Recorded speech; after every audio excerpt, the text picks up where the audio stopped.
মাঝে মধ্যে আমার মনে হয় আমি আমার সন্তানের জিলবাটা বড় করে ফেলতেছি, কারণ আমি ওর কথা মতো এত শুনি, ওরা যেটা বলে আমি সেটাই করার চেষ্টা করি। বিশেষ করে খাবার দাওয়ার ক্ষেত্রে ওরা এক এক দিনে আমার কাছে এক একটা বায়না করে, আর আমি না কেন জানি না করতে পারি না। আমার মনে হয় যে বাচ্চাগুলো আমার কাছে আবদার করছেন কি না করলে কেমন না, মানে কেমন খুঁতখুত করে মনটা। পরে প্রত্যেক দিনই এখন দেখতেছি একটার পর একটা বায়না করে আর আমাকে করতেই হয়, মানে আমার প্রত্যেকটা দিন কিছু না কিছু বানাইতে হয়। বিশ্বাস করো, মাঝে মধ্যে ভিডিও বানাই, মাঝে মধ্যে বানাই না।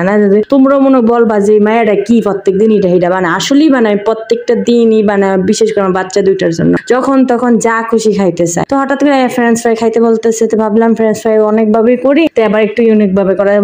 নর্মালি লবণ দিয়ে বাইজে দিলেও হইতো, কিন্তু ভাবলাম প্রত্যেকবার একবার দিতে কেমন না, একটু চালের গুঁড়া দিয়ে আর ঘরের কিছু মশলা দিয়ে ভাইজে দিছি। চালের গুঁড়াটা দেওয়ার কারণে একটু অন্যরকম মজা লাগছে আর কি। পানিটা এখানে ছিল, মানে ডিমও দিছি সাথে, কিছু 2টা ডিম দিছি আর কি। দেওয়ার পর কিছুক্ষণ মাইখা আমি রাইখা দিই, তারপরে আস্তে আস্তে অল্প হাজে আমি ভাজি কইরা দিই। তো মোটামুটি মজা হয়, পোলাপাইনও খুশি হয়, আর সাথে আমার ননদের বাচ্চারাও ছিল। মেহমান আসলে তো বানানো হয়, আবার খালি বাসায়ও করি। তো এমন একটা অবস্থা হয়েছে যে এখন প্রত্যেক দিনই বায়না করে, আর আমিও বিরক্ত হয়ে যাইতেছি। ভাবলাম এবার আর পর থেকে আর বানাই দিব সিরিয়াসলি, কারণ কত প্রত্যেক দিন এরকম করলে হয়? বাচ্চা নিয়ে কি করা যায়? দেখা যায় ছোটরা কান্দায় কাটি করায় তারপরে করা লাগে। তো ভাবলাম যে কি করব, থাক একদিন করি, আবার পরের দিন সেম ঘটনা করে যে করবো না আবার সেম করে, মানে আবার করি, এরকমই চলতেছে। মানে এক এক দিন এক একটা, মানে রেস্টুরেন্টের মনে করো যাওয়া লাগবে না, যা আছে সব ওই আমার ঘরের রেস্টুরেন্টে মনে করো বানায় বানায় খাওয়াইতেছি। মানে রীতিমতো ওদের জিল বাটা একদম বিশাল বড় হয়ে গেছে। এই ফ্রেঞ্চ ফ্রাই গুলো আসলে রেস্টুরেন্টের মতো না হলেও মোটামুটি ভালোই হয়েছে, মজাই হয়েছে। বাকি সবাই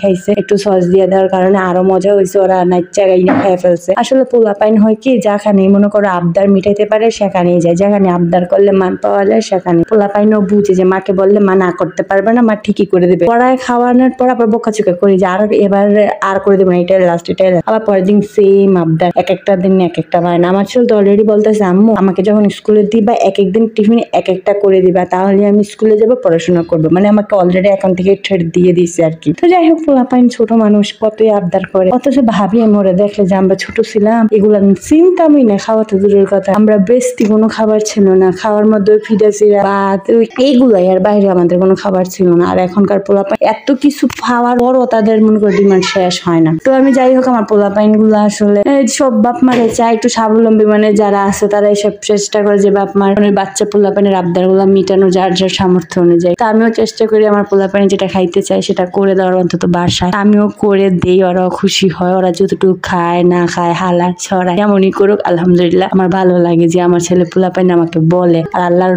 রহমতে আমি সেটা করে দিতে পারি। অনেক বাপ মা তো তাও পারেন, তো ওই তুলনায়